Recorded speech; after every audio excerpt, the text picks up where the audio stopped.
And Europe, we know now, has become so inward-looking in the sense that it's about stemming migration, right?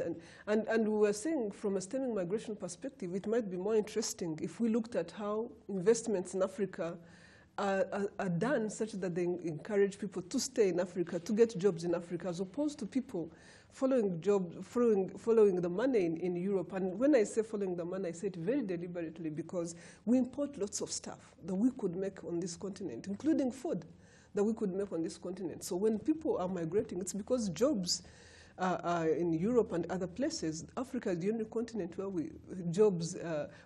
for every 10 graduating people, we have 3 jobs. It's the only continent that's so behind on jobs. So anyway, we launched the Seize the Moment campaign so that people can understand that it's not so much about stopping people at sea as it is about developing the continent and ensuring that the continent has access to the ability to develop its own capacity to employ people. All right. Now, when you talk about employment, it actually comes back to a very interesting statistic. We're definitely looking at a good between 60 to 70% of the youth between the likes of 15 to 25 or 24 years old. That's the working population that are not employed. Of course, 60% of it coming from sub-Saharan Africa. Now, we do know that agriculture is a very big sector and could actually tap into this particular conversation. But what's not being done to ensure that there is job creation on the back of that? So a number of things have to be done. Right now, what I think we are doing right is that we actually have people coming out of school, meaning we actually have a literate population that is growing. So that is right. That is one thing that we are doing right. We then need to really ensure that those people are skilled to be able to tap into the agricultural sector, to be able to tap into the opportunities that the food industry offers.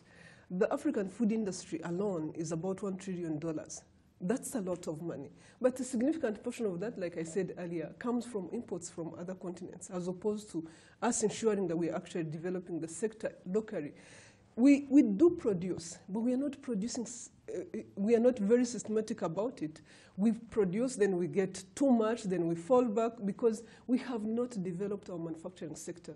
So we need to develop our manufacturing sector. It probably won't be the huge industrial agricultural revolution that happened in the past, but there has to be a very intentional way of developing our SME sector so that SMEs can actually offtake, so that they can also create jobs. They can offtake from the farming sector, from the productive sector, so that the productive sector can grow. We are also not, what also we are not doing right from where I'm sitting is we are not really mechanizing enough so that the agricultural sector can increase labor productivity for young people so that they can find it interesting. And we are not also extending significant financing to the sector so that it can grow. It can't grow from nothing. It has to be about... Doctor, you're touching 2 very interesting conversations there. Of course, the technology that is in the agriculture sector, and of course, credit to the agriculture sector. Now, we do know that in Rwanda, just the other Q4 of 2017, we did see the national statistics indicating that the agriculture sector grew at least at a good 10%. But still, you're looking at the banks not being comfortable with these numbers to extend credit to agriculture. So maybe, do you see technology delivering on that? Anyway? Absolutely. It's true that the agriculture sector still does have lots of risks. Some of it is perceived, some of it is real. If you look at climate risk, that is real. It's not going to go away anytime soon, and we have to make investments to ensure that people who are investing in the sector can be able to deal with climate risks. But there are other risks that are more or less that can be managed.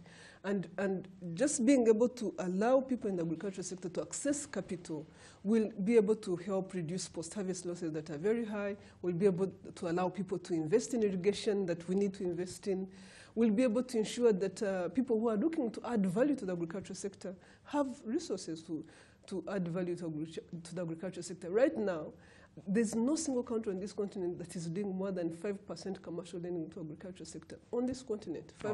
And that's very little for a sector that is growing so fast. And that, as a result, really causes us to continue getting more imports rather than investing in the productive capacity of the continent. Still talking about investment. Now, we do know that President Alassane Ouattara of Cote d'Ivoire, just the other year when you were doing the AGRF in Cote d'Ivoire, it did commit a good 10% from, of course, the country's budget, national budget. yes, going to agriculture. Tell me, has this come to play? So I would say yes.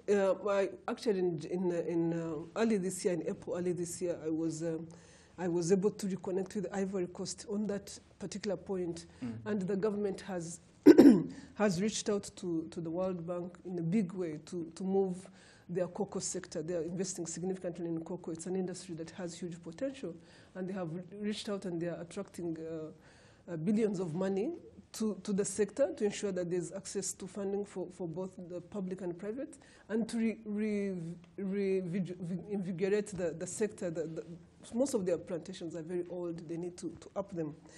But the other thing they are doing is they are working with the African Development Bank to really move to move very big on the rice sector. So I would say that maybe they are not yet at 10%, but I think they are very close. The fact that they are moving on these two important sectors at the same time and have really pushed for significant resources to go into those sectors.